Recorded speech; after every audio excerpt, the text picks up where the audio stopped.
Dans un instant, vous allez écouter une rencontre à la librairie Ombre Blanche, enregistrée mercredi 16 octobre 2019 avec Julian Jackson pour la publication de son livre Charles de Gaulle, une certaine idée de la France, aux éditions du Seuil, dans une traduction de l'anglais par Marie-Anne de Beru.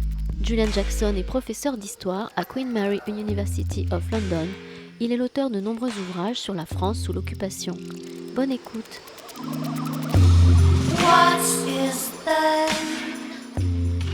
Bien, bonsoir à toutes et à tous et merci d'être là. Merci Julian Jackson d'être parmi nous ce soir. Nous sommes très heureux de vous inviter autour de votre dernier ouvrage paru aux éditions du Seuil qui s'intitule De Gaulle. Mais je crois que le sous-titre est important.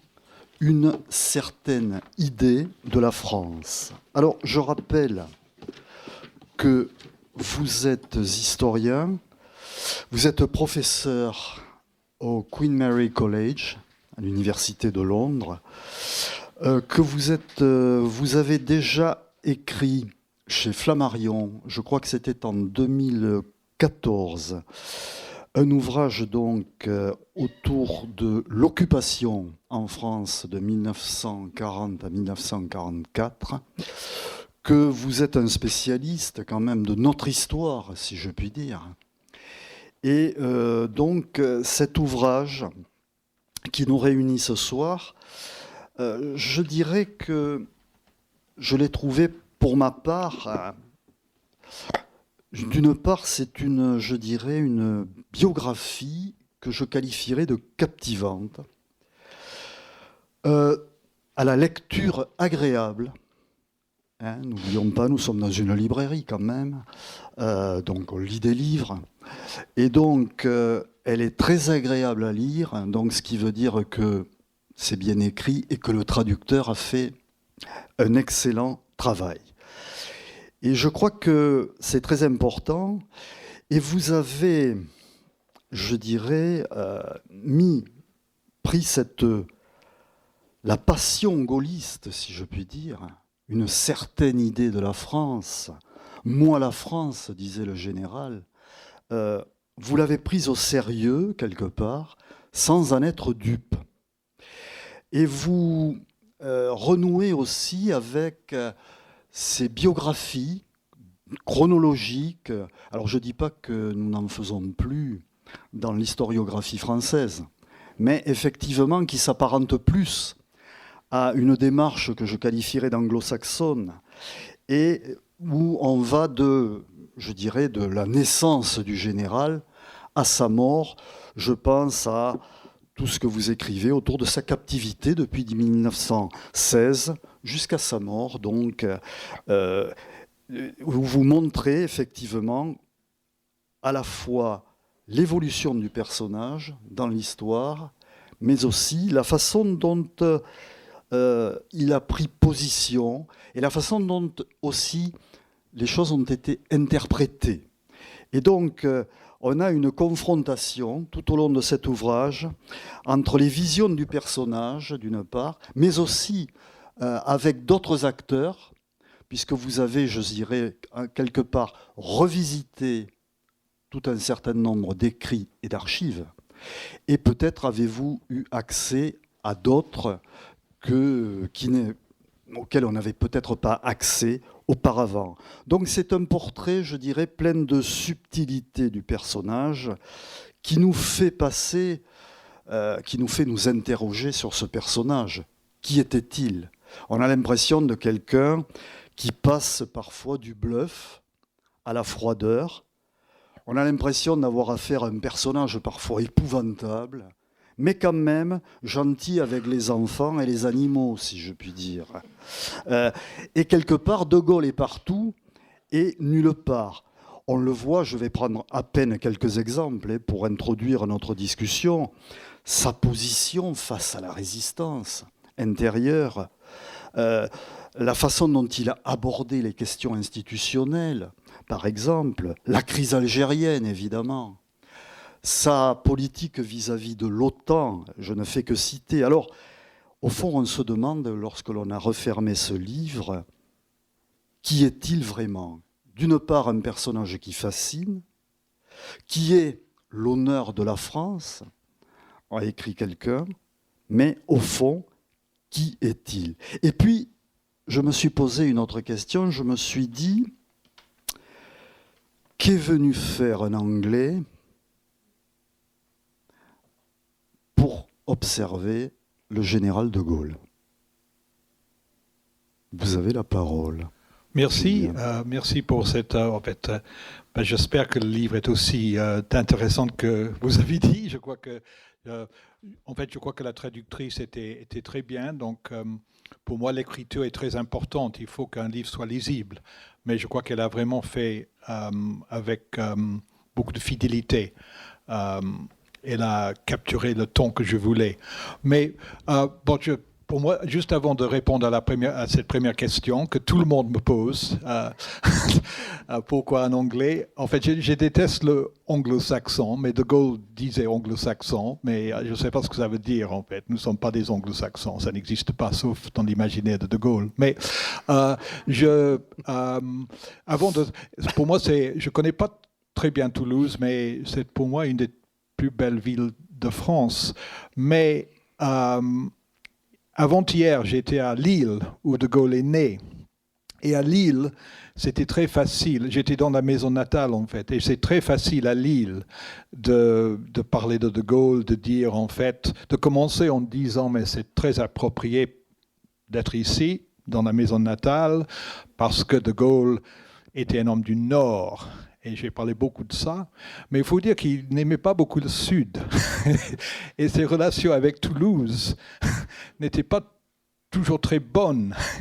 Et en fait, et je crois que tout le monde connaît peut-être la visite qu'il a rendue à Toulouse le 16 septembre 1944, quand il a fait une tournée de la France, où il a été vraiment intolérable. Il a laissé une très, très, très mauvaise impression. Il a traité d'une façon cassante. Il a été très cassant avec les dirigeants de la résistance locale, en particulier Serge Ravanel, au point d'être presque grossier, je dis, en fait. Et Ravanel ne s'est jamais tout à fait remis de sa confrontation avec De Gaulle à Toulouse. Et donc, mais ça, c'était partie de sa stratégie parce qu'il avait très peur, en septembre 1944, du désordre.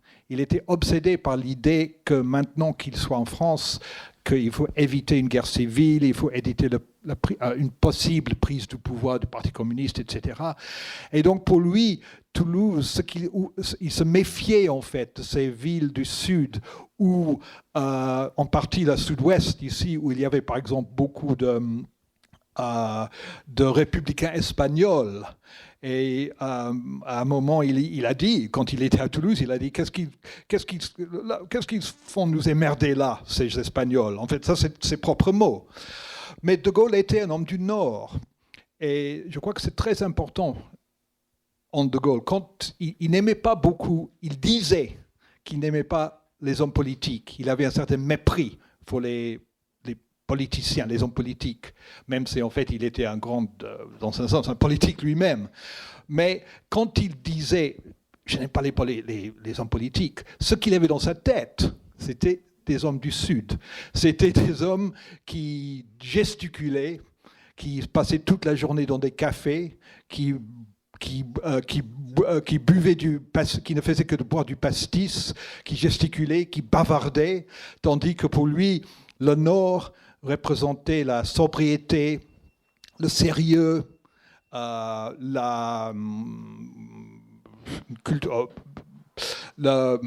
certaine, oui, sérieux. Et la froideur de Gaulle, c'est dans un sens la froideur d'un homme du Nord. Donc c'est quand même venir à Toulouse, quand on parle de Gaulle, il n'y a pas une affinité évidente entre De Gaulle et le Sud-Ouest en particulier. Donc, à Lille, j'étais sur un terrain conquis. Ici, c'est plus compliqué. Mais pour répondre à la question, pourquoi un Anglais, en fait, peut-être il y a deux questions dans cette question. Pourquoi une nouvelle biographie de Gaulle et pourquoi un Anglais, en fait. Les deux choses sont là. Et je vais, en fait, essayer de répondre aux deux. Pourquoi une nouvelle biographie déjà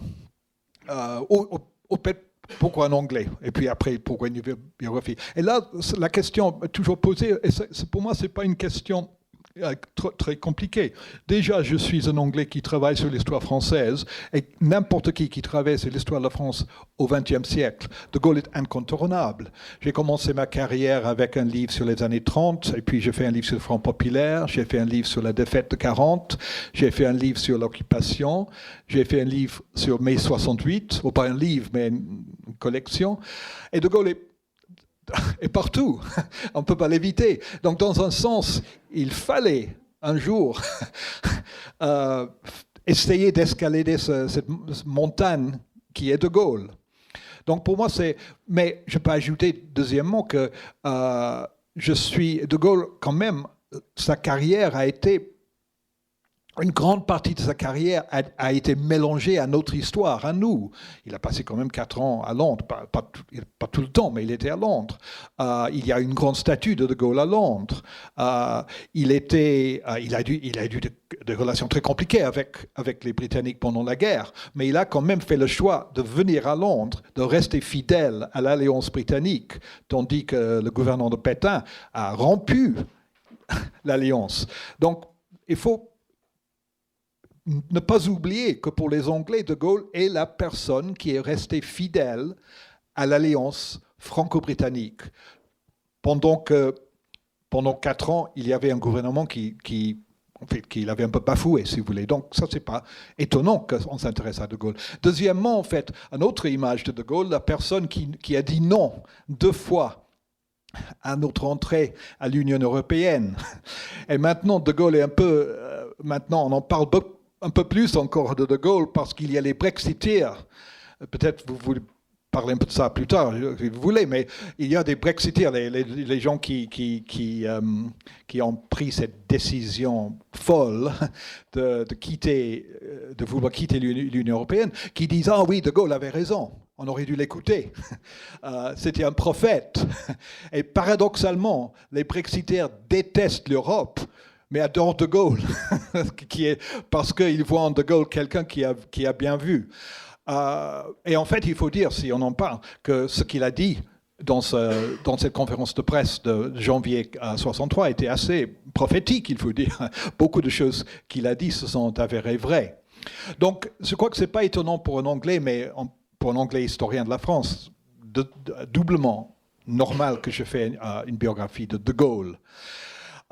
Nous avons, comme vous avez dit, une tradition en France, en Angleterre, je veux dire, de la biographie. On prend les biographies au sérieux. Et moi, j'adore les biographies parce que ça commence avec une naissance et ça termine avec une mort. Et entre les deux, il y a une vie. Ça se raconte. Et je crois qu'en fait, un grand historien, Antoine Pro, je ne sais pas, quelqu'un, si vous connaissez, de la Première Guerre mondiale, il m'a écrit un mail l'autre jour me disant qu'il a beaucoup aimé le livre, mais ce qu'il a aimé, c'est que c'est un livre qui se raconte. Et je crois qu'en fait, avec l'histoire avec une grande H, c'est une histoire. Et donc, pour moi, c'est la forme de la biographie fascinante. En France, c'est quelquefois un peu méprisé à cause de l'influence de l'école des annales et pour d'autres raisons, etc. Mais chez nous, ce n'est pas le cas. Donc, je crois que nous avons une tradition des biographies. Donc, c'est pour ça que je voulais essayer la forme, l'art, si vous voulez, biographique. Mais il y a autre chose, en fait. Je crois qu'il ne faut pas se justifier avec une biographie de Gaulle. Stendhal a dit dans sa biographie de Napoléon qu'il a écrit en 18, je crois, 28. Il a dit, moi je vous présente une biographie de Napoléon, mais 50 ans après la mort de Napoléon, il aura besoin d'une nouvelle biographie de Napoléon chaque année. Et je crois qu'on peut dire la même chose de Gaulle. Donc je ne dis pas que mon livre est le dernier, parce que quelqu'un de cette stature, on n'est jamais au bout du personnage. Et avec nos perspectives changent selon le contexte. Je ne vois pas le même De Gaulle que quelqu'un l'aurait vu il y a 10 ans. Et quelqu'un en 10 ans aura un De Gaulle différent du mien. Donc je crois qu'on n'a pas besoin de se justifier. Mais il y a aussi le fait qu'il y a beaucoup de nouvelles archives qui sont ouvertes, que j'ai pu utiliser pour le livre. Je vous cite quelques-unes, en fait. Il y a les archives de la France libre qui ont été utilisées. Je ne suis pas le premier à les voir, mais je suis le premier à les incorporer dans une biographie de Gaulle. Il y a les archives de la présidence de la Ve République, de la présidence de Gaulle de la Ve République, qui sont ouvertes depuis 4 ans à peu près, qui sont énormes, en fait. C'est des centaines de cartons qui ont... Je suis le premier biographe de Gaulle de pouvoir se servir de cette archive. Il y a en fait quelque chose que j'ai beaucoup utilisé, les archives de Michel Debré, qui était le premier ministre de Gaulle, qui était un gaulliste très fidèle. Et les archives de Debré, je ne suis pas le premier à les utiliser, mais je suis le premier à les utiliser pour une biographie de Gaulle. Et il faut dire que les archives de Debré sont très, très, très, très riches. J'ai les exploité à fond, et ça m'a donné beaucoup. Donc il y a beaucoup, beaucoup de nouvelles archives. Mais je ne dis pas que ces archives bouleversent, que j'ai découvert des choses étonnantes, que De Gaulle avait une maîtresse à Guernsey ou quelque chose comme ça. J'ai pas de scoop de ce genre. Et pour moi, l'histoire ne se fait pas par des scoops de ce genre. Il y a de nouveaux, mais on ne va pas dire... on ne va pas découvrir des faits tout à fait nouveaux sur la guerre d'Algérie, même sur la résistance et De Gaulle. Mais donc, pour moi, les archives, c'est plutôt, ça nous donne la possibilité de nuancer, de donner plus d'épaisseur à notre vision. Mais si vous voulez trouver la maîtresse, vous ne le trouverez pas dans mon livre ou d'autres... mais je crois que quand même, je montre un De Gaulle qui est différent des autres.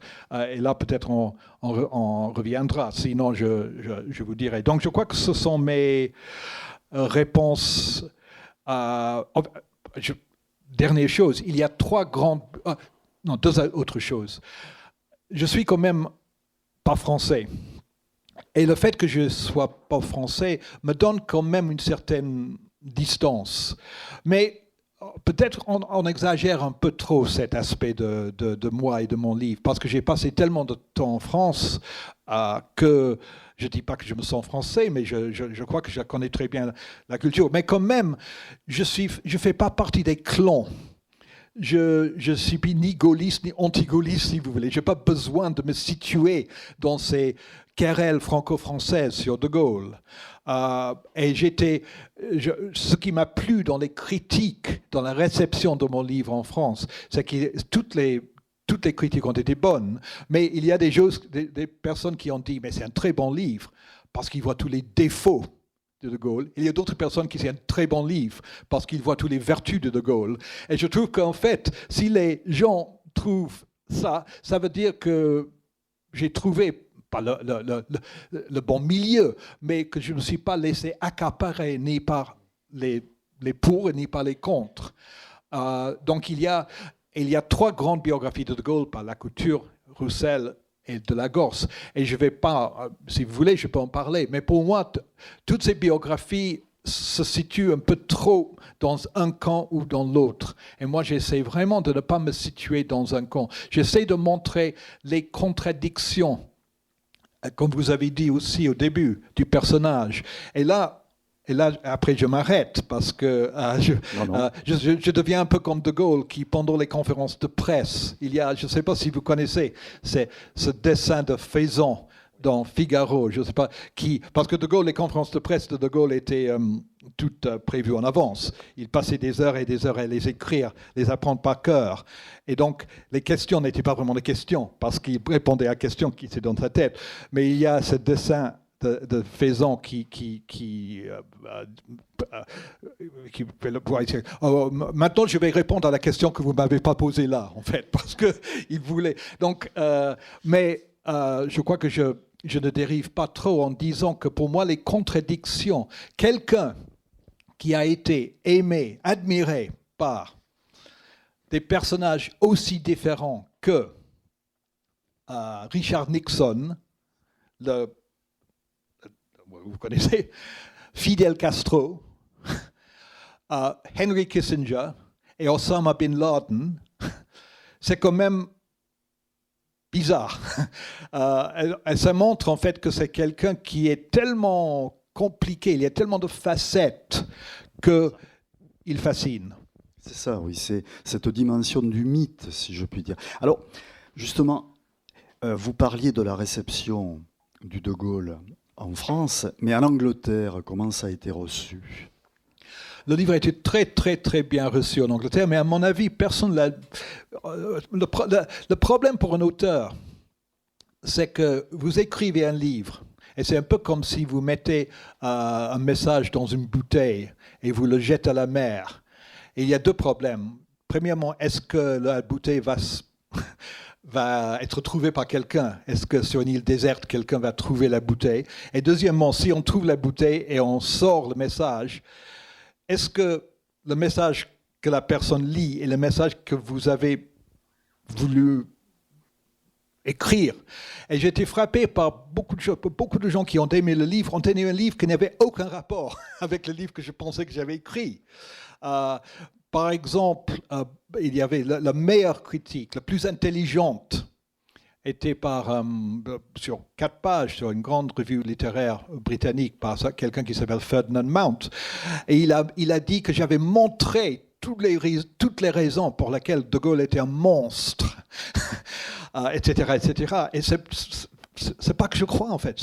Je trouve qu'il était authentiquement un très grand homme. Je n'aime pas le mot grand homme, mais pour moi, s'il y a des grands personnages, De Gaulle en est un. Donc, la réception est bizarre. Un ami m'a dit, oui, j'adorais votre livre, mais le personnage, c'est un psychopathe qui était impossible, qui n'aimait que les animaux, et qui ne pouvait s'entendre qu'avec les animaux et les enfants. Ça, ce n'était pas mon intention. Je crois que ce qui est intéressant dans la réception en Angleterre, il y a beaucoup de critiques de journalistes conservateurs qui ont beaucoup aimé le livre. Et je crois qu'ils ont vu un livre que je n'ai pas écrit. Mais je crois que ce qu'ils ont aimé, c'est il y a chez nous une certaine nostalgie pour un sentiment qu'on n'a pas vraiment le dirigeant qu'on mérite, en fait, qu'il y a une vide. Et je crois qu'il y a beaucoup de nostalgie en notre pays pour Churchill, qui a des effets très néfastes, à mon avis. Mais ça, c'est autre chose. Mais je crois que beaucoup de gens qui ont vu le livre ont dit, oui, voilà un chef. Et donc, je crois que ça explique un peu la réception positive du livre en Angleterre. Il y a également le Brexit dont j'ai parlé tout à l'heure, en fait. Donc oui, la réception a été bonne, mais pour moi, on n'a pas toujours vu le livre que je pensais avoir écrit. Justement, d'après vous, le mythe se construit comment ?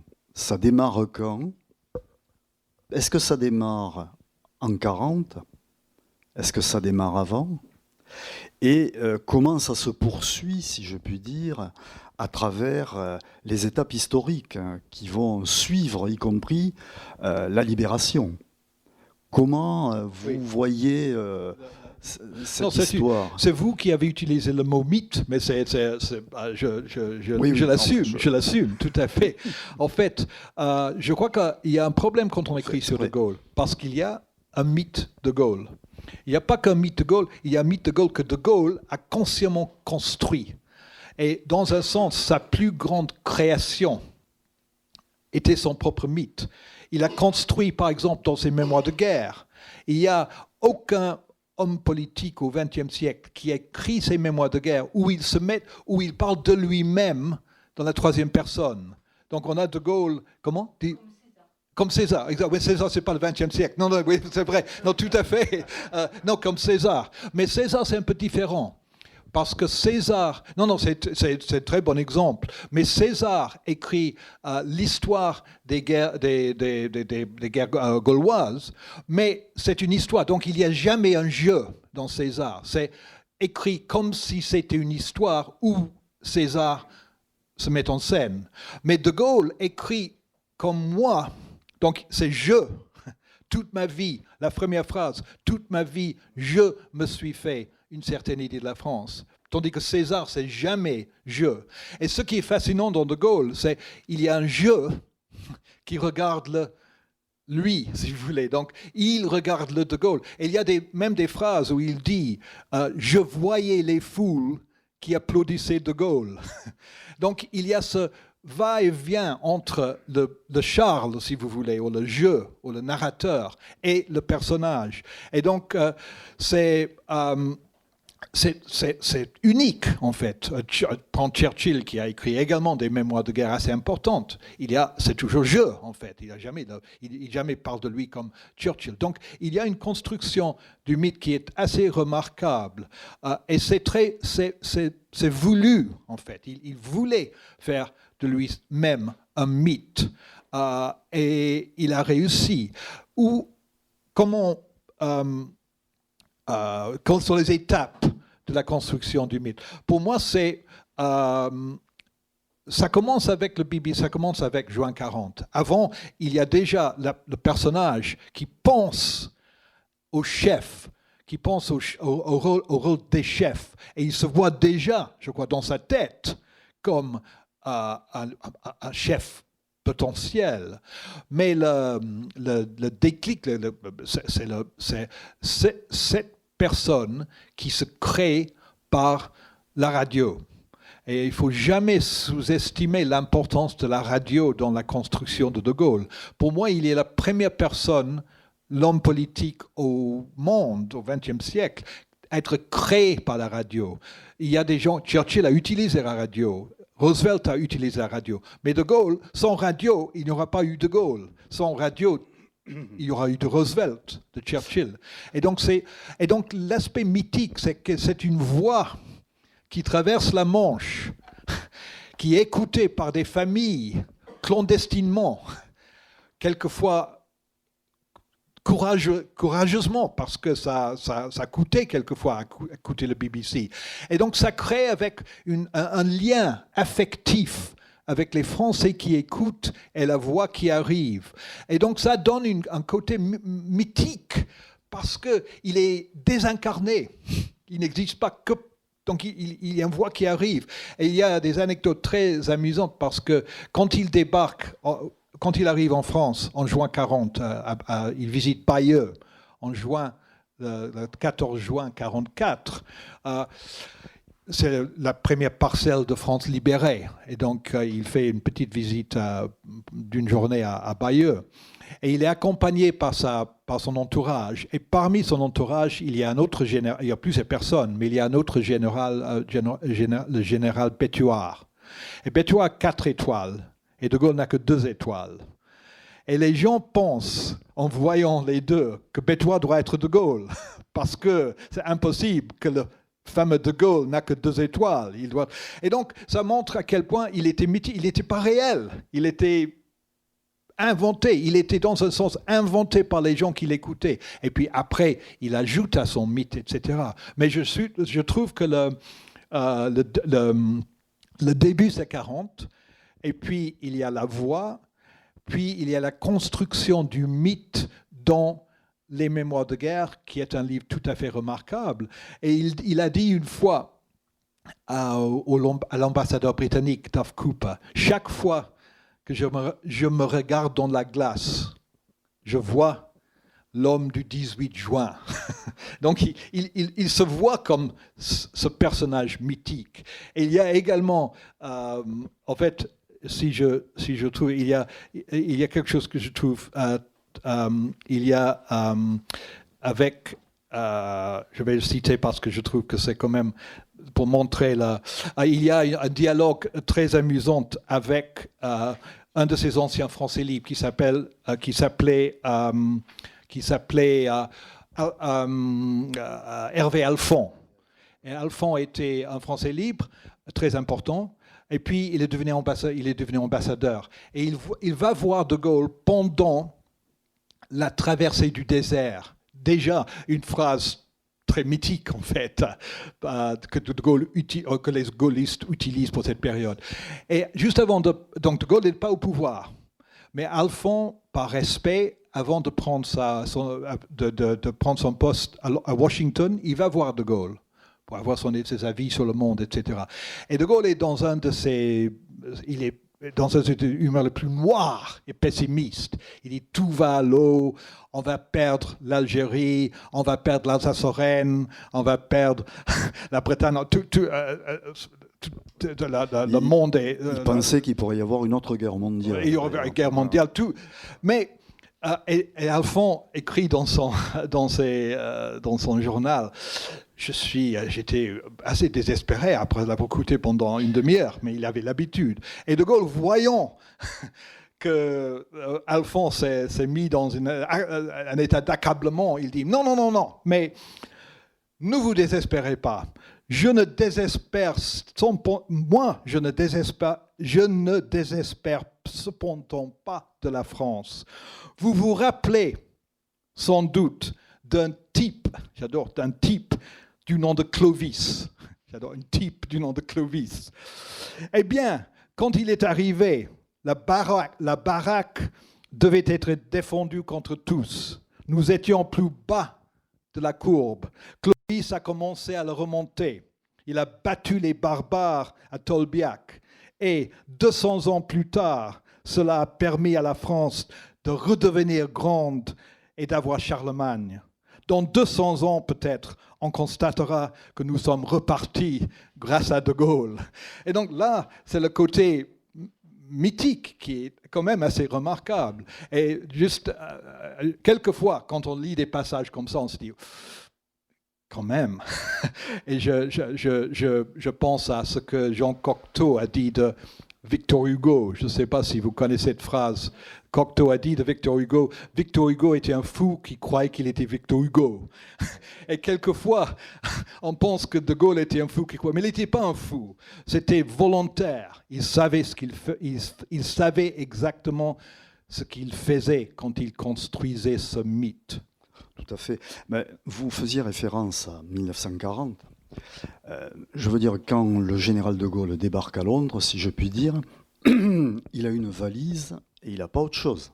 Je veux dire, s'il ne rencontre pas Churchill et si Churchill ne met pas à sa disposition toute la radio, un immeuble et tout, je veux dire, le général n'était rien, si je puis dire. Et ça, c'est un moment important, puisqu'après, quand même, les relations vont être quelque peu orageuses parfois, mais il y a un grand respect. Et là aussi, on a l'impression qu'il y a un jeu entre les deux hommes. Il y a l'histoire, si je puis dire, et il y a la pratique qui se met en place. Oui, non, c'est très bien. En fait, vraiment, vous avez la seule personne à compris le livre, parce que j'aurais dit exactement la même chose dans les relations entre les deux hommes. Oui, il faut dire que Churchill a créé De Gaulle, dans le sens où, sans le BBC, ce général qui est à peine connu, qui débarque avec 2 valises, et presque personne l'accompagne ou le rejoint. Sans le BBC, il n'aurait pas pu démarrer, si vous voulez. Il était déjà formé intellectuellement, mais il fallait quand même une arme, et son arme était le BBC. Mais le problème, c'est que Churchill était le Frankenstein de Gaulle. Churchill a créé un monstre qui ne pouvait pas, qui lui échappait. Parce que Churchill n'avait pas compris ce que De Gaulle voulait faire. De Gaulle savait ce qui était unique en De Gaulle en 1940, c'est qu'il savait exactement pourquoi il était à Londres. Il était à Londres pour que quelqu'un soit là pour représenter la France. Et quand il disait « je suis la France », ce n'était pas une folie, c'était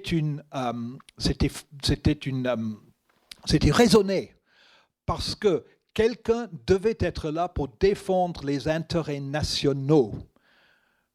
Parce que pour lui, Vichy était incapable de le faire à cause de l'armistice, etc.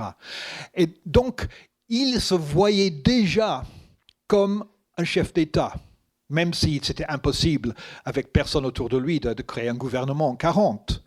Mais Churchill pensait que De Gaulle lui serait reconnaissant. Mais la gratitude n'était pas dans le répertoire de Gaulle. Il pensait que De Gaulle serait dépendant, que De Gaulle serait maniable. Et en fait, que De Gaulle serait là pour être à la tête d'une petite légion française, etc., sous la coupe des Alliés. Mais ce n'était pas ce que De Gaulle voulait. Et il y a un dialogue, un échange très, très révélatrice entre De Gaulle et le général Spears, qui était un grand ami de Churchill, qui avait aidé De Gaulle à venir à Londres. Et un jour où il y avait une dispute terrible entre Churchill et Spears, entre Churchill et De Gaulle, Spears a dit « Mais pourquoi vous agissez comme ça? En fait, nous voulons tous la victoire des Alliés. » Et De Gaulle dit « Non, je ne veux pas la victoire des Alliés, je veux la victoire de la France. » Et Spears dit « Mais c'est la même chose. » Et De Gaulle dit « Non, ce n'est pas la même chose. » Et donc, il voyait que la victoire de la France passait par la victoire des Alliés. Mais il faut se méfier autant de ses alliés que de ses ennemis dans la vision de Gaulle. Et donc, c'est pour toutes ces raisons qu'il y a eu cette relation passionnelle, mais fort, en fait, entre les deux hommes. Mais vous avez très bien vu, à mon avis, parce que pour moi, même quand Churchill était à son... Il criait, il faut le mettre à la tour de Londres, il faut le mettre en fer. Et souvent, il crie comme ça, il faut rompre avec lui, il est insupportable, je ne peux plus. En fait, il n'a jamais rompu. Et quand il criait comme ça, il savait qu'il serait empêché par son propre gouvernement. Donc je crois que vous avez bien vu, c'est-à-dire que Churchill avait... Il y avait une affinité entre ces deux hommes, même si il était très frustré. Pourquoi est-ce que De Gaulle a agi d'une façon si insupportable avec Churchill? Parce que quelquefois, il était insupportable. Moi, je dirais deux raisons. Il y a qui sont liées. Il ne faut pas surestimer l'humiliation quotidienne pour quelqu'un comme De Gaulle à Londres. Il ne pouvait pas parler au BBC sans montrer ses discours avant au gouvernement. Il ne pouvait pas quitter le pays sans l'autorisation du gouvernement. Il était financièrement dépendant. À n'importe quel moment, tout dépendait. Et pour quelqu'un, pour n'importe qui, ça aurait été difficile. Mais quelqu'un comme De Gaulle, imbu avec cette idée de la France dans le monde, il était un écorché vif, si vous voulez, chaque jour de sa présence à Londres. Mais donc il y avait un côté, si vous voulez, émotionnel. L'émotion, sentiment, il trouvait ça insupportable. Et chaque jour à Londres lui montrait sa dépendance et son humiliation, et ça le faisait exploser à l'intérieur. C'était un homme de passion. Mais il était également un homme de raison. Et la deuxième raison qu'il a été si impossible, il a dit une fois lui-même à Churchill, il a dit « Moi, vous c'est simple, vous avez un empire, vous avez une flotte, vous avez une armée. Moi, j'ai rien, très peu. Et donc la seule chose, la seule arme que je possède, c'est mon intransigeance. Et si je sacrifie mon intransigeance, je n'ai plus rien. Donc c'est plus facile si on a des choses à être généreux, si vous voulez. Et donc, on peut dire, j'ai dit dans le livre, que De Gaulle a mordu la main qui l'a nourri pour montrer que la France avait des dons, si vous voulez. Donc, la seule façon de montrer que la France comptait, c'était d'être impossible. Donc ça, c'est pour moi la raison. Il fallait exister. Oui, ça c'est le mot. Il fallait exister. Exister, c'est exactement ce qu'il aurait dit lui-même. Exister. On retrouve d'ailleurs cette démarche gaulienne vis-à-vis, notamment, c'est un chapitre important dans votre ouvrage, vis-à-vis de son rapport à la France libre, notamment, où on pense comme ça que ça a été facile, je veux dire, il était le leader de la France. Ça ne s'est pas du tout passé comme ça, je veux dire, il y a eu quand même des problèmes importants. Et il y a aussi l'histoire avec le Conseil national de la résistance à Alger, qui montre aussi, là aussi, les facettes du personnage et la façon dont il a envisagé, je dirais, l'avenir à la fois de la France, sa libération, et il n'était pas toujours, je dirais, à l'unisson avec les partenaires, si je puis dire. Donc là, on revient au début avec la visite à Toulouse, si vous voulez, en fait. Parce que oui, il faut distinguer entre la France libre et la résistance. Il faut dire qu'au début, pendant les premiers adhérents à la France libre, il y avait des gens il y avait des tensions entre les gens qui étaient plus à gauche, plus à droite, etc. Il y a beaucoup de choses à dire. Mais à partir de juin 1942, De Gaulle était dominant de la France libre. Il n'y avait plus de possibilité de dissidence à l'intérieur de la France libre. Il y avait avant l'amiral Musilier, il y avait d'autres personnes. Mais après, il n'y avait plus. Mais avec la résistance, c'est autre chose. Et il ne faut jamais confondre la résistance et la France libre. Et De Gaulle, si je peux mettre ça, on pourrait parler pendant des heures sur le sujet, je veux quand même pas trop parler. Donc, De Gaulle pensait État, la résistance pensait nation, si vous voulez. De Gaulle, la résistance voyait une nation qui voulait se libérer. De Gaulle a pu, si vous voulez, mobiliser cette nation en libération, mais pour lui, l'important, c'est de remettre l'État. Et donc, il a compris l'importance de la résistance. Au début, les résistants étaient tellement méfiants de Gaulle. On ne peut pas exagérer la méfiance des résistants, en particulier des résistants républicains qui se méfiaient de ce général en politique. Parce quand on pense général, on pense Boulanger, on pense Bonaparte. Il y avait des rumeurs qu'il était maurassien, Action française, beaucoup de choses comme ça. Et c'est vrai que pendant 18 mois, De Gaulle a évité d'utiliser le mot République. On ne trouve pas le mot République, on ne trouve pas le mot démocratie dans aucun discours de Gaulle avant novembre 1941. Et donc, des gens se méfiaient. Est-ce qu'il est un dictateur en puissance, etc. Et De Gaulle a compris qu'il fallait quand même adapter son discours. Et c'est le rôle de Jean Moulin également qui a joué un rôle très important dans cette inflexion du discours de gaulliste. Mais même si De Gaulle a commencé en 1942 à parler de Carnot, du comité de salut public, de la révolution. Et c'est quelque chose pour quelqu'un de sa formation. Mais il voulait pas être... Il voulait il voulait se servir de la force de la résistance, mais il ne voulait pas devenir le prisonnier de la résistance.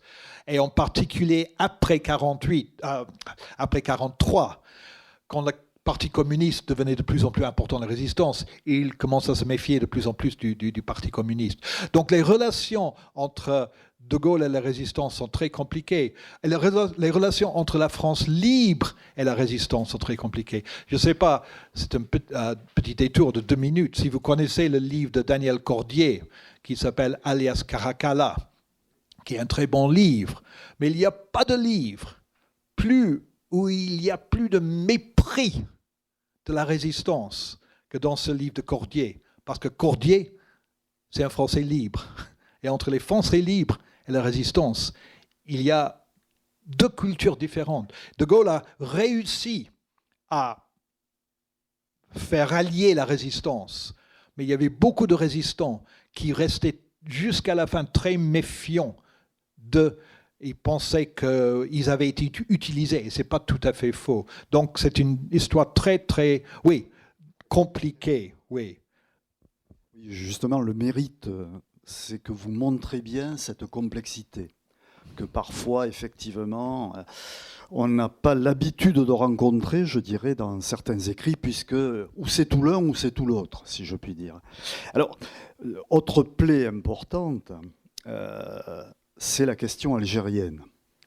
Plaie toujours ouverte, si je puis dire, qui continue à nourrir les discours de haine, le « je vous ai compris » qu'on a transformé en une trahison ou pas.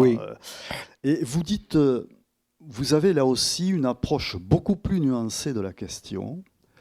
Vous dites, cette affaire-là, c'est quelque part, c'est une énigme, dans la mesure où peut-être le général avait une vision sur l'Empire français et la façon dont il fallait se désengager, qui ne correspond pas peut-être à l'interprétation que l'on a de cette question aujourd'hui.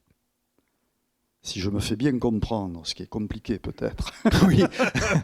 En fait, vous avez dit, ce que vous avez dit était tellement compliqué, je ne sais pas exactement ce que vous en... Je veux dire, vous dites le général, quelque part, vous écrivez qu'il avait une vision de l'Empire qui était peut-être beaucoup plus passéiste que ce que l'on estimait à l'époque, et que notamment sur la question algérienne, il a peut-être mis un peu de temps, indépendamment des discours qui ont été prononcés et interprétés, parce qu'il y a eu d'autres discours dont on ne parle pas, ou dont on parle moins aujourd'hui, et que ça pose un problème d'interprétation. Oui, je dirais, là, parce que je vois le temps qui passe, et donc et on n'a pas parlé de la Ve République, il y a tellement de choses on n'a pas parlé, et il y a les gens qui veulent peut-être poser des questions, donc je passe très rapidement. Et ils vont en poser aussi.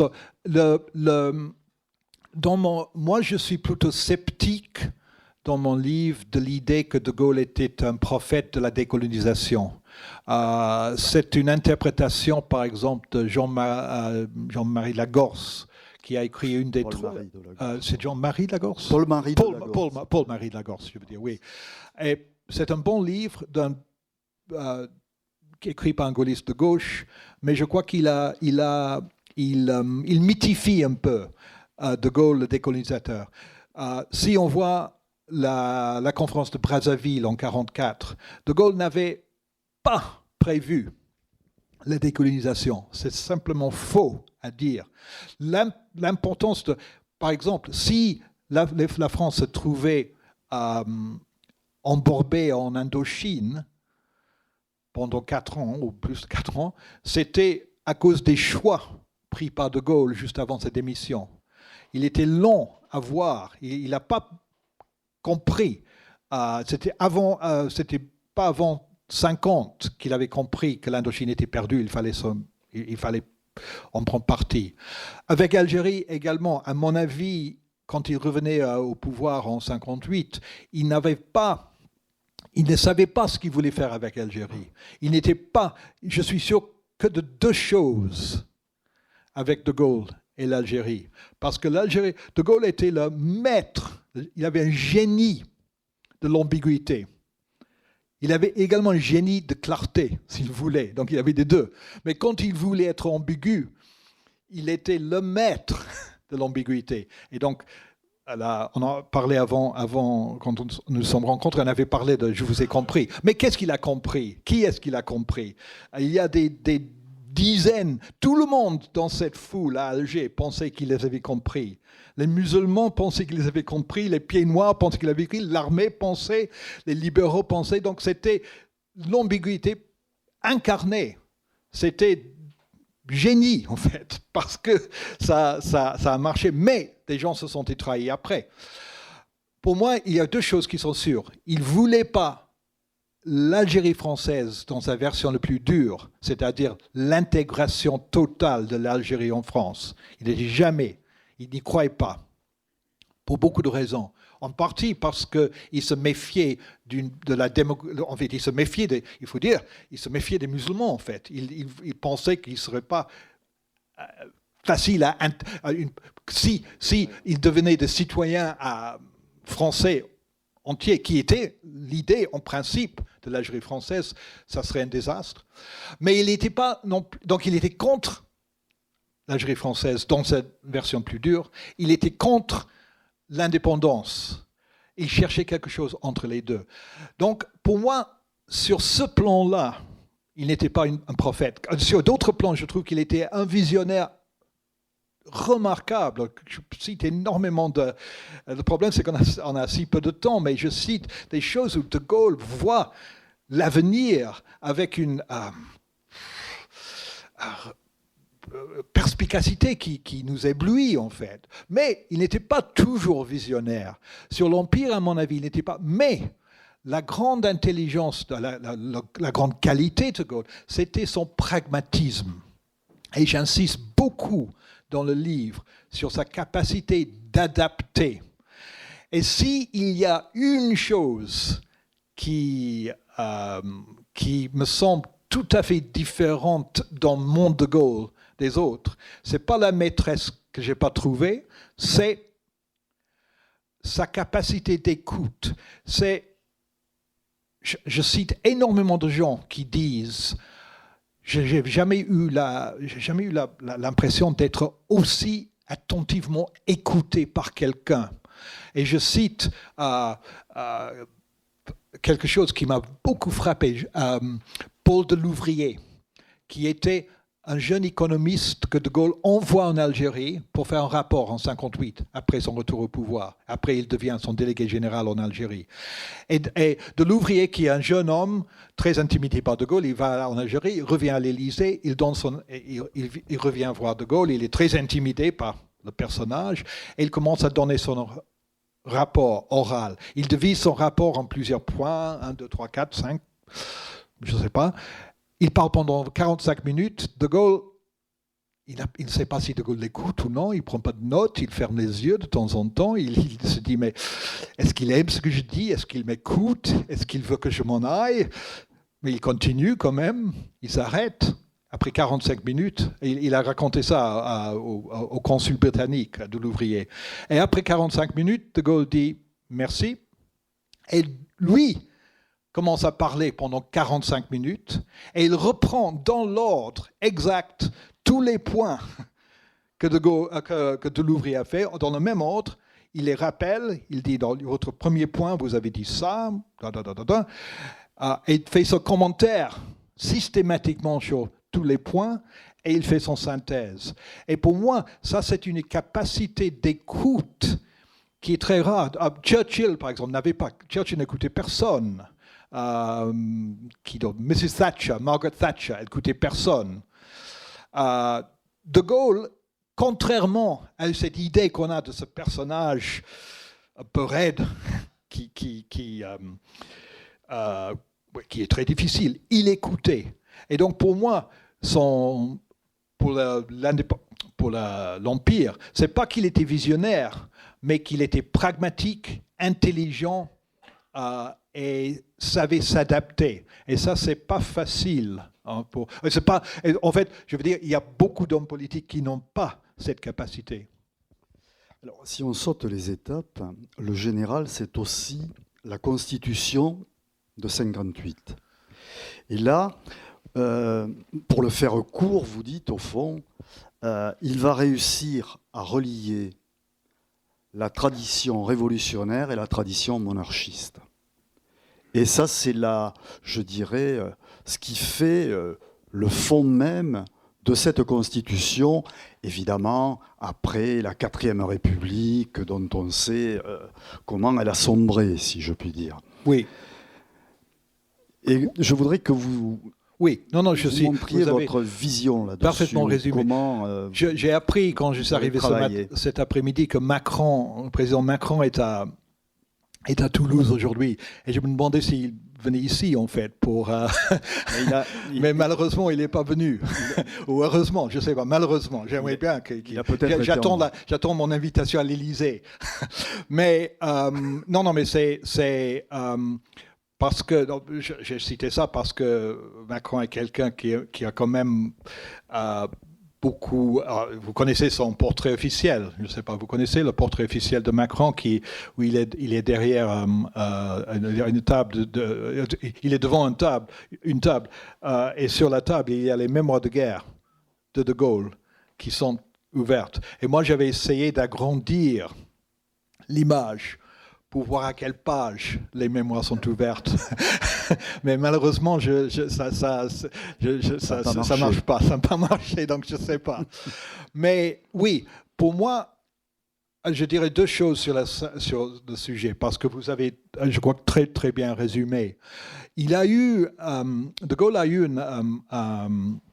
une conversation assez remarquable avec Harold Macmillan, qui n'était pas le Premier ministre à l'époque, en 1943. En Algérie. Il a dit à Macmillan, qui était le représentant de Churchill en Algérie, il a dit à Macmillan, la crise française a commencé en 1789. 18, la Révolution. Et c'est quand même assez remarquable. Et moi, il a dit plus ou moins, je vais le résoudre. Et son idée, c'était justement vous avez exactement ce que vous avez dit, mettre ensemble ces deux cultures, fusionner, si vous voulez. Il a dit une phrase très saisissante. Il a dit, moi, j'ai réconcilié la droite avec la démocratie et la nation, et j'ai réconcilié la gauche avec l'État et l'ordre. Et donc, il a créé ce système que vous avez maintenant. Je sais qu'il y a beaucoup de critiques, souvent, du système. Et je ne sais pas il y a toujours... Chaque année, il y a un livre sur la nécessité d'une sixième république, etc., en fait. Pour moi, il n'y a jamais une constitution parfaite. Ça n'existe que dans les fantaisies des constitutionnalistes, en fait. Est-ce que la constitution américaine marche bien ? Est-ce que la constitution britannique, actuellement, marche bien? Est-ce que la constitution italienne marche bien? Tout dépend du contexte. C'est-à-dire, il n'y a pas de parfaite constitution. Et on ne peut pas sous-estimer à quel point la 4e République était tombée dans... Même si... Il faut dire que la 4e République a fait énormément de choses dont De Gaulle a profité, il faut dire, c'est toute notre histoire. Mais le système politique ne marchait pas. Et c'est pour ça que beaucoup d'hommes politiques de la 4e, comme Mollet, comme Flimelin, comme Pinet, se sont ralliés à De Gaulle, parce qu'ils voyaient que leur système ne marchait plus. Il faut dire qu'ils n'avaient pas rallié à la rupture importante que De Gaulle a fait en 1962, c'est-à-dire l'élection de la présidente par suffrage universel, etc. La création d'une espèce de monarchie républicaine, si vous voulez. Mais pour moi, la Constitution marche plutôt bien, je dois dire. Ça marche. Ça a marché depuis 60 ans. C'est quand même... Et ça vous a donné Macron, ça vous a donné Chirac. Je ne sais pas si c'est une bonne chose, mais ça a marché. Ça a plus ou moins bien servi. Et ça a créé pour la première fois, à mon sens, peut-être vous n'êtes pas d'accord, un consensus sur les institutions politiques. Je crois qu'il n'y a pas, à part Mélenchon, etc., il n'y a pas beaucoup de gens qui veulent abolir la Ve République. Je vois par exemple que l'élection qui marche le mieux en France, c'est l'élection présidentielle. Les législatives, les municipales, ça va. Mais les taux de participation, et ça, après la mort de Chirac, par exemple, quelqu'un qui a fait strictement rien avec ces 2 septennats, quand même, on a pleuré Chirac, parce que De Gaulle a créé quelque chose dans cette constitution, un consensus. Et ça me semble quand même important. Et les gens qui ont une certaine nostalgie pour le quatrième, je cite là Alphonse Allard, qui était le grand historien de la Révolution française, qui a dit une fois que la République était belle sur l'Empire. Et donc on peut dire que la quatrième République est belle sur le cinquième, ou la troisième est belle sur le cinquième. Mais pour moi, c'est pas parfaite, mais ça marche. Et ça a quand même créé un consensus, oui, je dirais consensus. Et ça, c'était quand même... Il ne faut pas surestimer à quel point c'était pas évident pendant 150 ans de l'histoire française.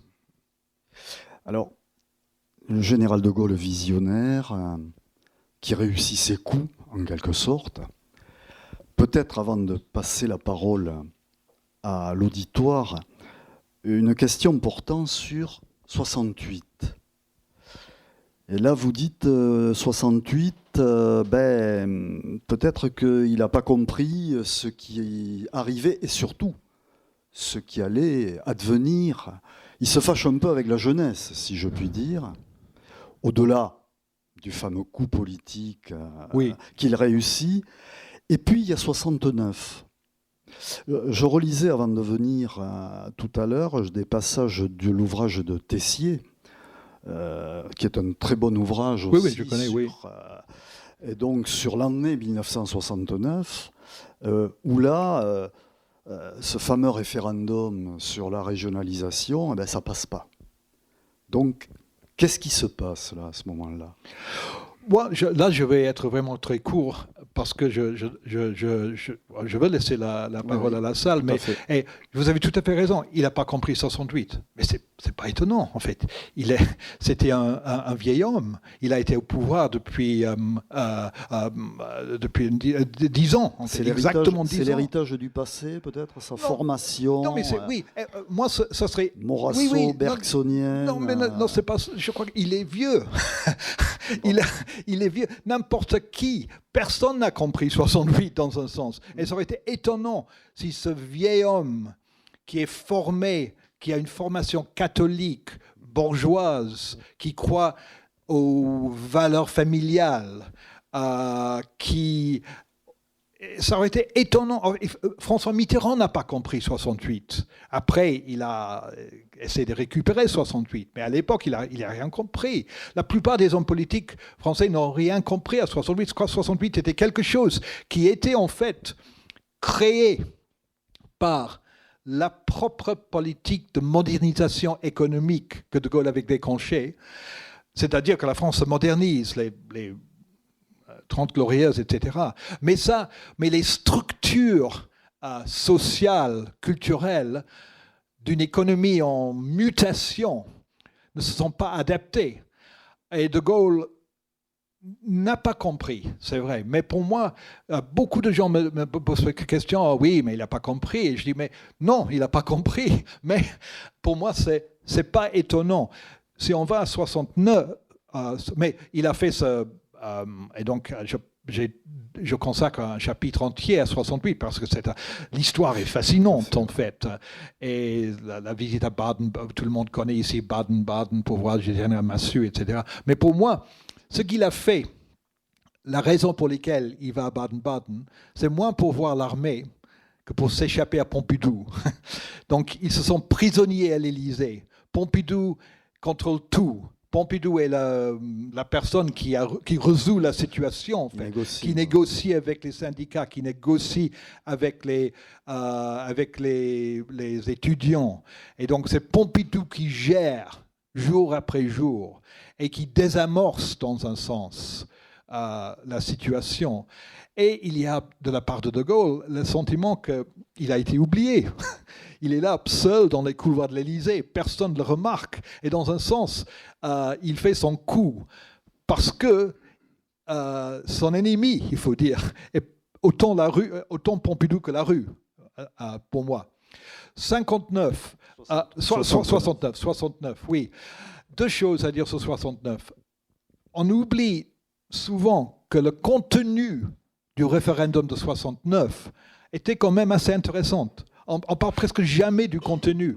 La régionalisation, qui était quand même une idée avec un avenir. La transformation du Sénat, qui n'a pas eu lieu, mais qui ne serait pas forcément une mauvaise chose. Mais il faut dire que pour De Gaulle, donc De Gaulle croyait à ces réformes, mais pour lui, et donc je crois que c'est faux de dire que De Gaulle a choisi le référendum comme un moyen élégant de quitter le pouvoir. Je crois qu'au début, il pensait que ça marcherait. Il pensait que ça marcherait et il voulait, dans ses propres mots, renouveler son contrat avec la France. Parce qu'il savait bien que les élections, le raz-de-marée de la droite aux élections de 68 était un raz-de-marée pompidolien, si vous voulez, pour conservateur, si vous voulez. Et donc il voulait renouer avec la France, c'est sa façon de parler. Il voyait rapidement que ça n'allait pas marcher, très rapidement. Et puis après, quand il voit que ça n'allait pas marcher pour lui, ça devenait un moyen élégant de quitter le pouvoir. Et c'était quand même très élégant. Je ne sais pas si vous vous souvenez de cette remarque qu'il a fait à sa conférence de presse en 1958, avant son retour au pouvoir. Et parce que les gens sont très méfiants à cause de l'armée en Algérie, qui va devenir dictateur, le prisonnier de l'armée, et quelqu'un pose une question, il dit « Mais est-ce que vous pensez que je vais commencer une carrière de dictateur à l'âge de 70 ans ?» En fait, c'est une très mauvaise réponse, parce que Pétain a commencé une carrière de dictateur à 80 ans, en fait. Mais on ne voit pas beaucoup, et De Gaulle le savait bien, mais il faut dire que on ne voit pas beaucoup de dictateurs. Il est autoritaire, mais en fin de compte, il respecte la démocratie. On n'a pas parlé de ses idées politiques ce soir parce qu'on n'a pas eu le temps. Mais il a démissionné en 1946, en janvier 1946. Mais là, je crois que c'est parce qu'il pensait qu'il allait être rappelé au pouvoir rapidement. Ça n'a pas marché, c'est raté. Mais en 1969, c'était une façon de dire oui, je peux quitter le pouvoir. Et ça faisait partie de son mythe également aussi. L'élégance, si vous voulez, du départ est quand même assez frappant. Parce que la plupart des hommes politiques, oui, il a perdu l'élection, mais il n'était pas obligé de partir. Le référendum, mais il a pris l'occasion. Et je crois que ça avait une certaine élégance, à mon avis. Merci Julian Jackson. Alors, nous allons prendre quelques questions. Il suffit de lever le doigt, comme on dit à l'école. Et je vous passe le micro. Oui.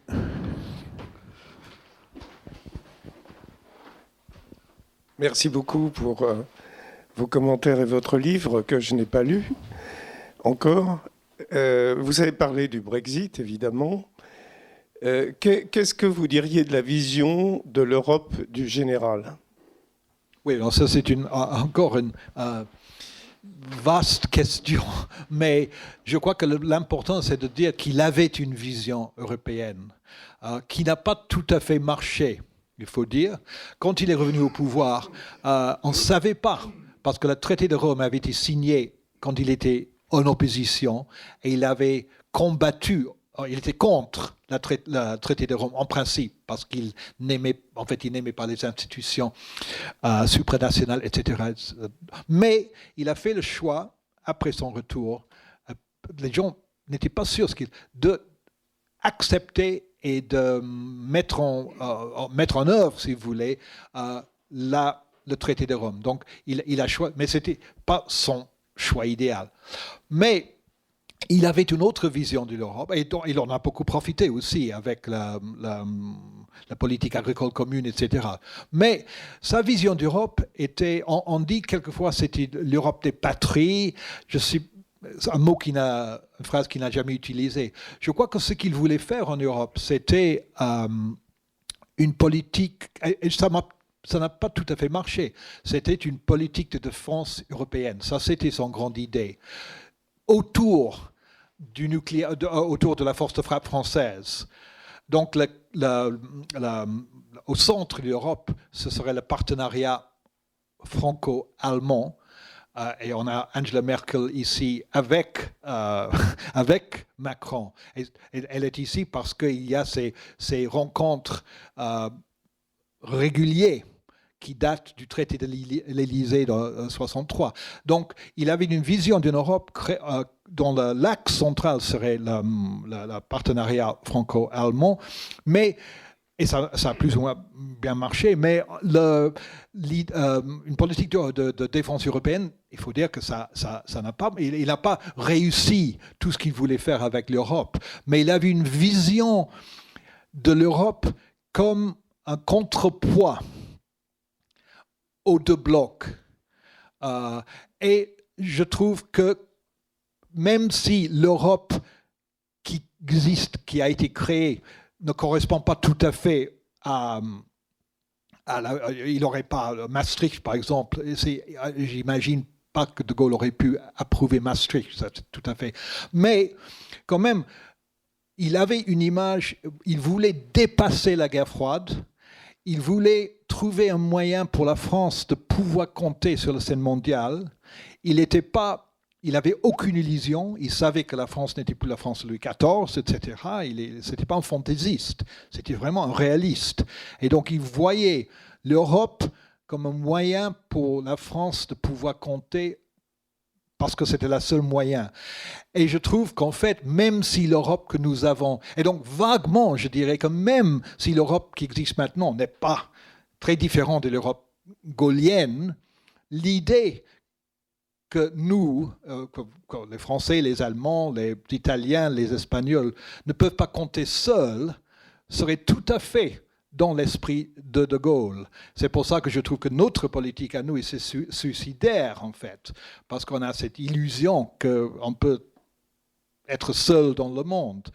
Donc, non, je ne sais pas si ça c'est une réponse, en fait. Et juste, dernière chose, en fait, ce n'est pas lui qui avait commencé la réconciliation franco-allemande. Ça avait été commencé sur le 4e par Robert Schuman et Adenauer avant. Mais l'intuition, on n'a pas parlé de le côté théâtral de Gaulle, le côté dramatique. Et ce qui était remarquable, oui, la réconciliation a été amorcée par Schuman, Monnet, Adenauer, Gasperi, etc. Mais pour De Gaulle, l'invitation, il n'a invité qu'un seul chef d'État étranger à Colombey, un seul, et c'était Adenauer. Et ça, c'était un coup de génie, en fait, parce qu'il voulait donner un côté théâtre, un côté mise en scène à cette relation. Et donc, pour lui, sans la... Parce qu'on a... Oui, je crois que ça répond à la question, plus ou moins. Monsieur. Je reviens sur ce que vous avez dit concernant le fait que le général de Gaulle pensait que, oui, la France, en quelque sorte, ne pourrait pas avoir... Donc, il fallait, pour l'avenir, il fallait l'Europe. Néanmoins, sous sa présidence, il a montré que la France, indépendamment de l'Europe, pouvait jouer un rôle très important sur le plan international. Je donnerai 2 exemples. La reconnaissance de la Chine en 1964 et le discours resté célèbre de Phnom Penh. Alors, oui, non, il y a beaucoup d'autres moments comme ça. Mais ce sont... Non, je suis d'accord. Mais je dirais que ce sont des... où il aimait... ce sont pas des... Le discours de Phnom Penh, c'est une merveilleuse provocation que je trouve. Non, mais il avait tout à fait raison. Ce qu'il dit, il avait vu que la guerre de Vietnam n'était pas gagnable par les Américains, etc. Mais ce que je veux dire que oui, il a parlé haut dans le monde, mais il n'a pas influencé quoi que ce soit au Vietnam. Il a parlé, il a fait entendre, si vous voulez, la voix de la France. Mais oui, non, il a fait entendre, mais que ça. Il n'a pas. Non, il ne faut pas exagérer quand même. J'ai beaucoup d'admiration pour De Gaulle, mais il ne faut pas quand même penser qu'il a changé quoi que ce soit à la guerre de Vietnam, parce qu'il ne l'a pas. Il faut penser. Et la reconnaissance de la Chine, ça n'a donné rien. Il a été suivi par les Américains. Il a été quelques années, 3 ans après, il y avait des Chinois qui manifestaient tête de cochon de Gaulle, etc. Donc, ça ne lui a donné rien. Donc, oui, il a parlé, mais il ne faut pas quand même penser que là, il a changé quoi que ce soit. Mais on peut dire quand même qu'il a vu juste. Et j'ai beaucoup d'admiration pour ce qu'il a dit sur le Vietnam. Et donc, il voulait parler. Mais ça, c'était le côté mise en scène, si vous voulez, de Gaulle. Parce que, en fin de compte, je dirais, en fin de compte, sa politique étrangère n'a pas réussi. Il a très peu de ses objectifs ont été atteints. Mais De Gaulle lui-même, je citerai De Gaulle ici parce que c'est De Gaulle lui-même, la question lui a été posée par un journaliste américain, Cyrus Schulzberger, qui lui a dit un jour quels sont vos plus grands échecs et vos plus grandes réussites. Et c'était en 1964.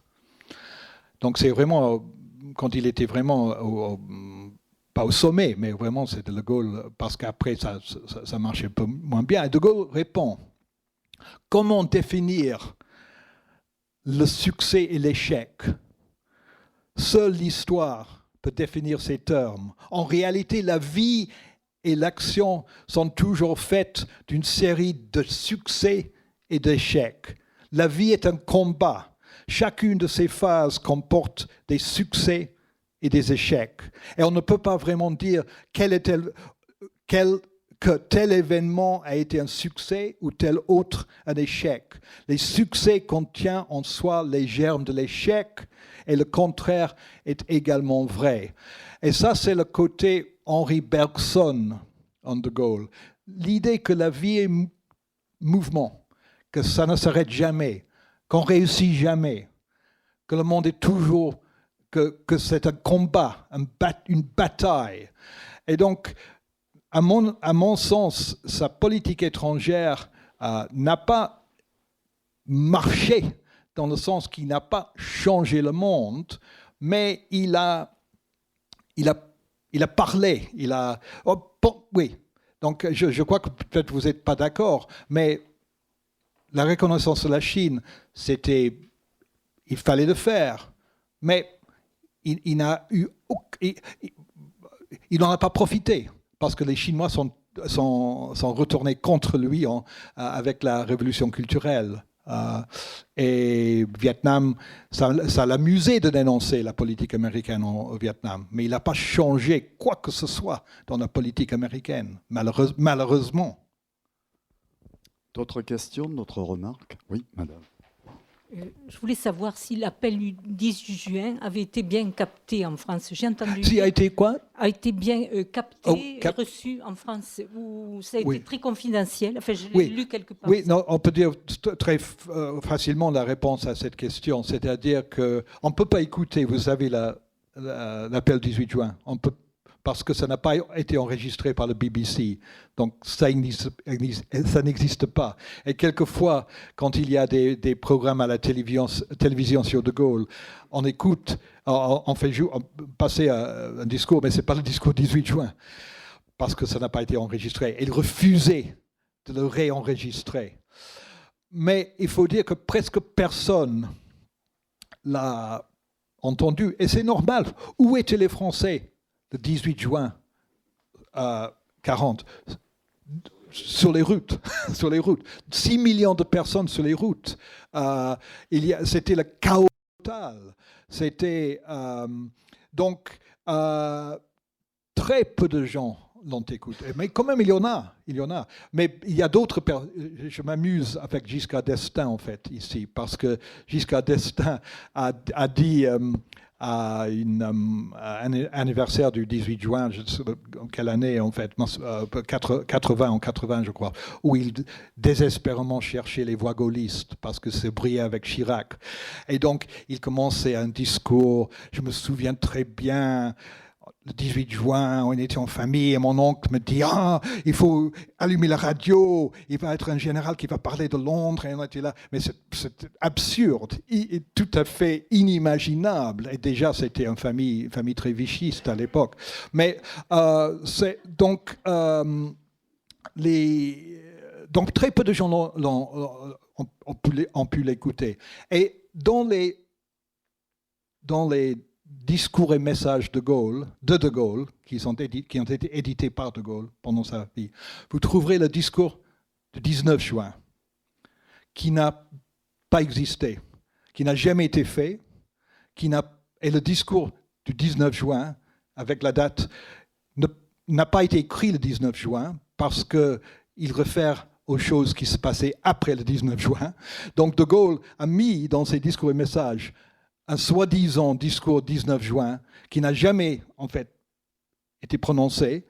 Et il y a un discours qui était écrit le 21 juin qui n'a pas été prononcé non plus. Mais l'importance de l'appel du 18 juin, c'est que l'appel a été fait, que ça existe, qu'il a existé. Et l'importance, c'est qu'après,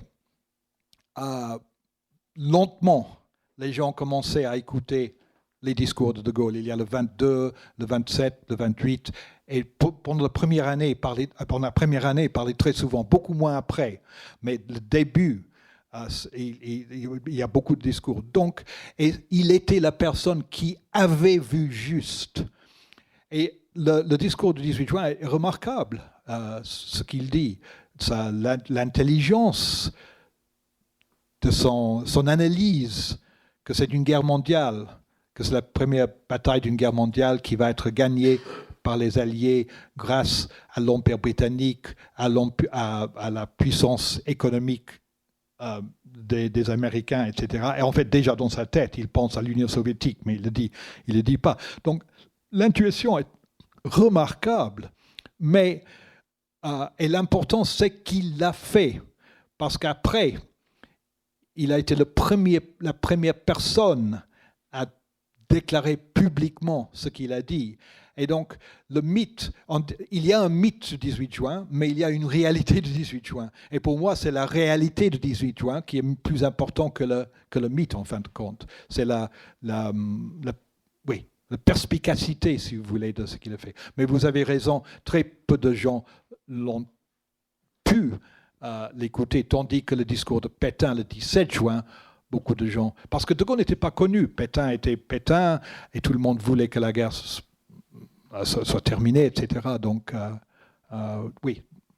C'est vrai qu'on n'a pas parlé du rapport Pétain-de Gaulle. Enfin, il y a plein de choses. Oui, ça, c'est... Une autre question, peut-être une dernière question. Non. Alors, Juliane, quand on a fini un ouvrage tel que celui-là, qu'est-ce qu'on se dit au fond? On n'en a jamais fini avec De Gaulle. Oui, non, on n'en a jamais fini. Le problème avec De Gaulle, c'est qu'il est insaisissable.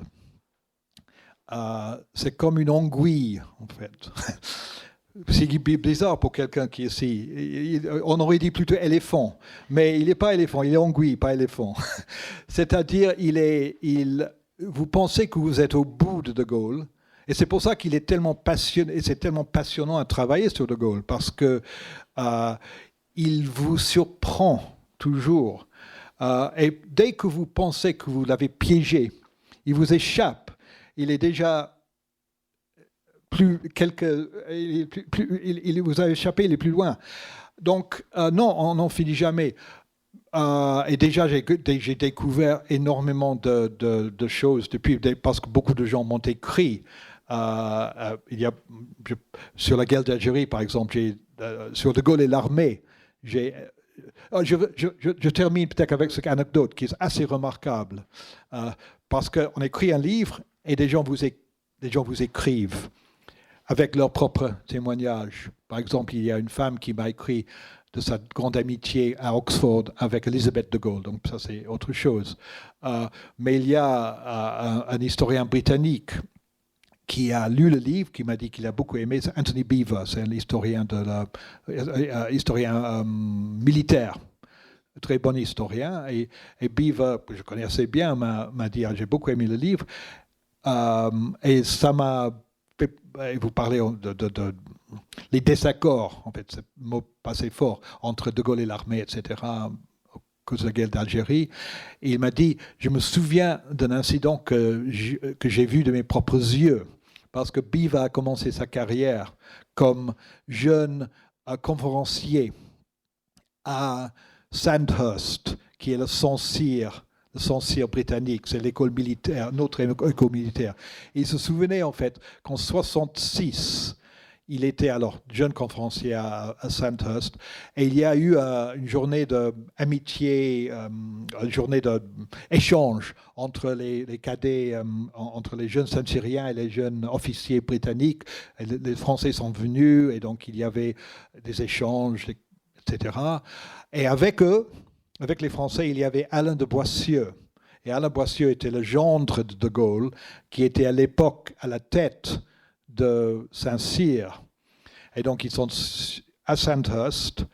À la fin de la journée, il y a un banquet. Il y a donc les toasts pour à la reine, à l'amitié franco-britannique, à l'armée, à la paix mondiale, à la guerre, je ne sais pas quoi, à toutes les choses. Et puis après, quelqu'un propose, donc on a bu à la santé de la reine. Et puis maintenant, il faut boire à la santé, il faut lever vos verres à la santé du président de la République française. Et apparemment, devant Alain de Boissieu, tous les Français présents ont refusé de se lever. Ils ont refusé de lever leur verre à De Gaulle devant son gendre sur sol étranger. Et ça montre, si vous voulez, la haine d'une partie de l'armée française envers De Gaulle. Et donc le prochain livre que je fais en fait, actuellement, je fais un livre sur le procès Pétain. Mais quand j'aurai terminé ça, je vais reprendre De Gaulle sur un livre qui va s'appeler De Gaulle pour et contre. Et je vais prendre comment les Français ont vécu De Gaulle pendant le siècle. Parce que mon propos de départ, c'est que personne n'a pu être indifférent. Il y a des gens qui l'adoraient, il y a des gens qui l'haïssaient, il y avait les déçus, il y avait des sceptiques, il y avait des fidèles, il y avait des rivaux, etc. Et dans chaque catégorie, je vois 2 ou 3 personnes. Mitterrand, par exemple, c'est rival. Soustelle, c'est déçu. Monet, c'est sceptique. Debré, c'est fidèle. Donc, Mauriac, c'est compliqué. Donc, et donc ça va être le prochain livre, une façon d'écrire De Gaulle à travers les constructions de Gaulle faites par les Français pendant et après sa vie. Donc, retour ici pour reparler du général. En tout cas, merci Julian Jackson. J'invite donc à lire et à faire lire son ouvrage, De Gaulle. Je vous remercie à toutes et à tous d'avoir été parmi nous. Merci beaucoup.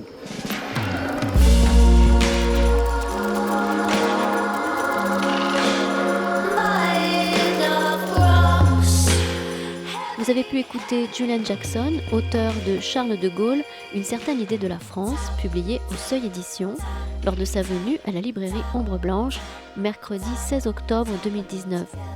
Julian Jackson a aussi fait paraître La France sous l'occupation, 1940-1944, chez Flammarion, en 2019, ou encore Arcadie, la vie homosexuelle en France de l'après-guerre à la dépénalisation, aux éditions Autrement, en 2009.